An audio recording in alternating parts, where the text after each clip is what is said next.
Hello everyone. I'll be giving you a 50-cent tour of Gryptonite. It's my cross-platform open source password manager. Cross-platform meaning it'll also work on Linux. I'm going to show you the demo today. It'll be in Windows. But I also release it in Linux, and in theory it should work on a Mac, but I don't have one, so I don't bother. I'm going to start by installing it here. I got this executable right from the SourceForge website. I'm just going to install using all the default options.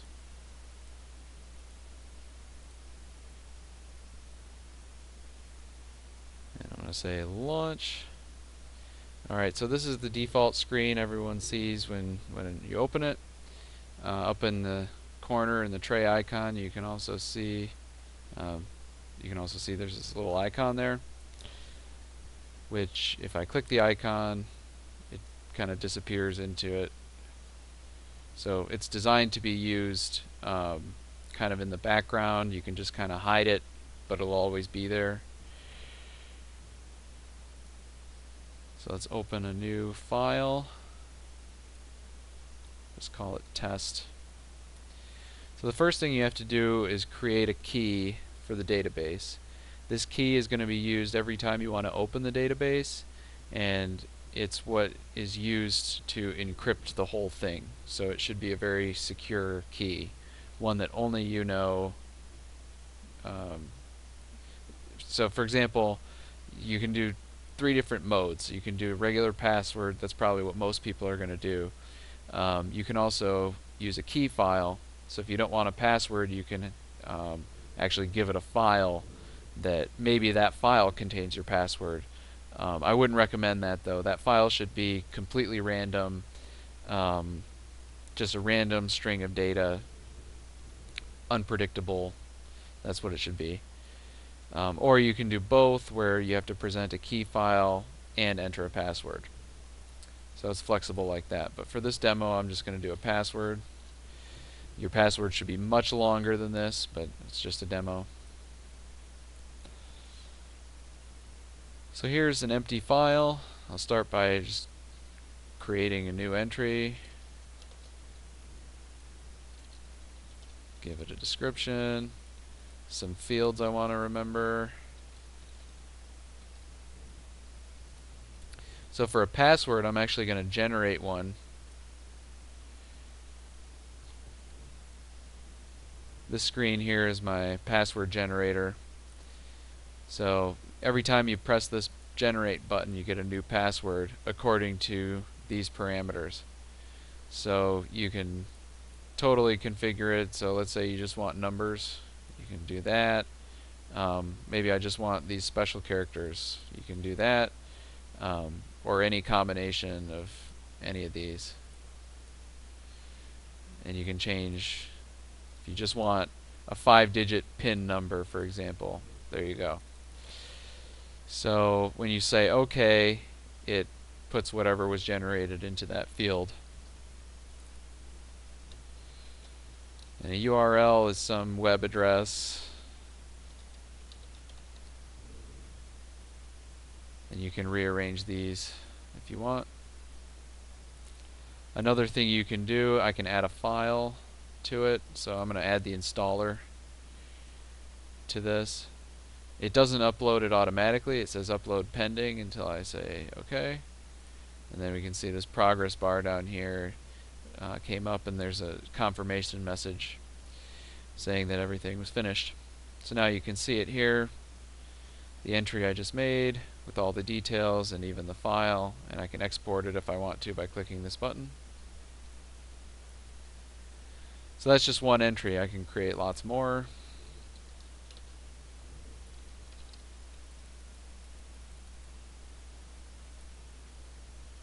Any number of these things. And by the way, these are completely flexible. You can put whatever you want in there.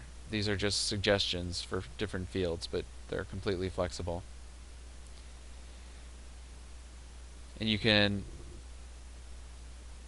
so let's say this password, you want to keep it secret. If you say toggle secret, then it just shows up as asterisks.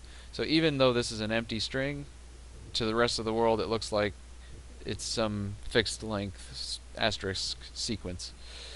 Doesn't matter what's in there. It always shows up like that.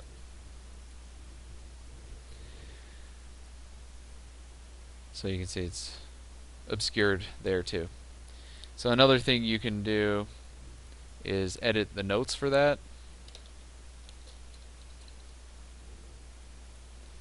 And now it shows up in the tooltip for that.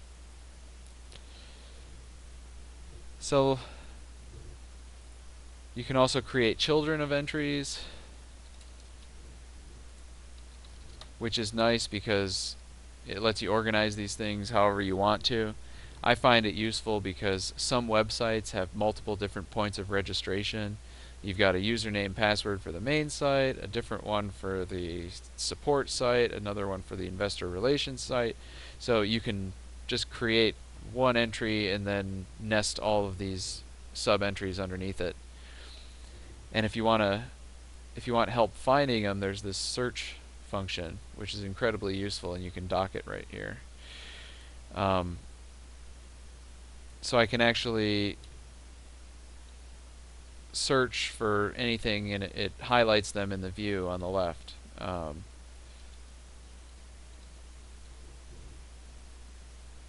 So if it doesn't find anything, then you don't see anything.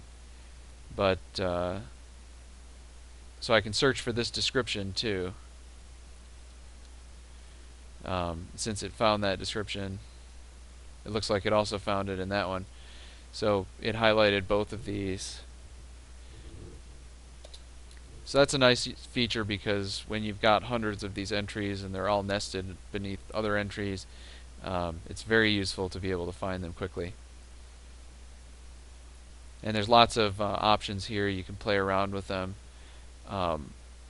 This one here, searching secrets, is a nice feature that I needed once, because I used to use the same password for hundreds of different sites, and one day that password was compromised, and I needed to go around and update all of the websites where that password was used. So this feature, this search feature, allows you to quickly find all of those entries. So you can actually search by the password. So for example, GitHub is normally not going to be found if this is not selected. So it doesn't find anything. But if I search secrets and I search for GitHub, then it finds entry 1.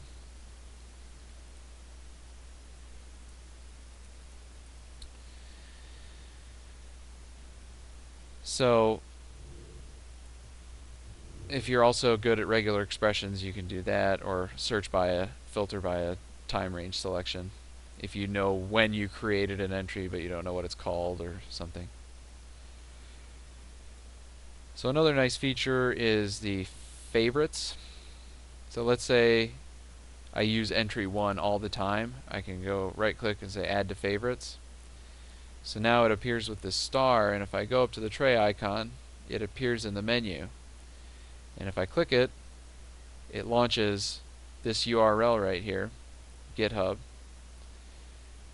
Happens to be GitHub. It can be whatever you want. So that's actually what this pop-out button does. You can take any entry you want and pop it out like that. But it's just a convenient thing. Here you can also select your favorite entries and pop them out with the URLs. And this window is always on top. So when you do pop it out, you can log in just by clicking and dragging this anywhere, or copy and paste it. So that's a nice feature. You can also navigate backwards and forwards. Once this tree gets a lot more entries in it, you'll appreciate being able to navigate forwards and backwards. Also, everything is undoable, so you can literally undo everything we just did and redo it all again.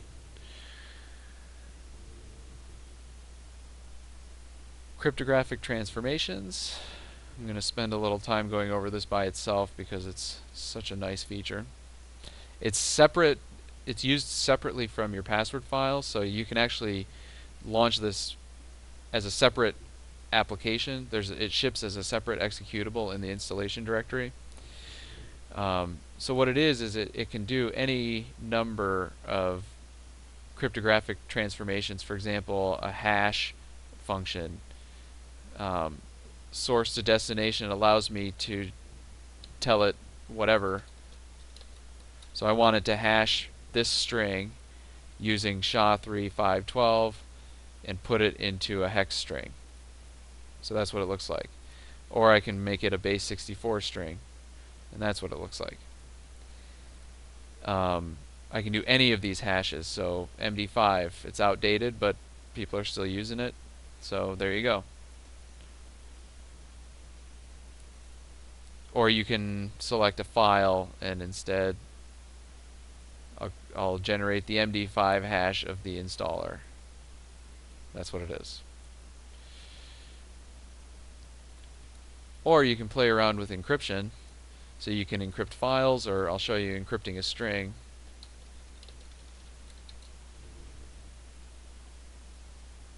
So if I say do it now, it's not actually going to work because I didn't set a key. So you have to set some type of a key that's going to encrypt it, and that's what's going to be used to decrypt it too. If I say do it, this is the crypt text for hello world using that password. I shouldn't say it's the crypt text because every time I say do it, I can get completely new crypt text, and all of these are going to decrypt to the same plain text. So that'll be something that might keep you up at night trying to figure out how and why that works, but that's the way it works. So I can test it, just copy that, put it into here, say decrypt. I'm going to use the same key, and the input string is a hex, and we want to see it in ASCII. We get hello world. So that's how the encrypt and decrypt function works. You can also do files that way, or anything. I can even encrypt a string and put it into a file, or vice versa. And yeah, this test button just makes sure you know the password. Say that's the wrong password, but if I test it with the right password,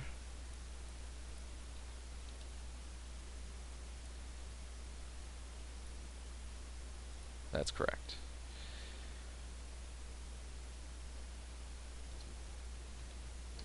So that should be very useful to some people. The last thing I'll just go over is what's this. There's what's this text for just about everything in this interface.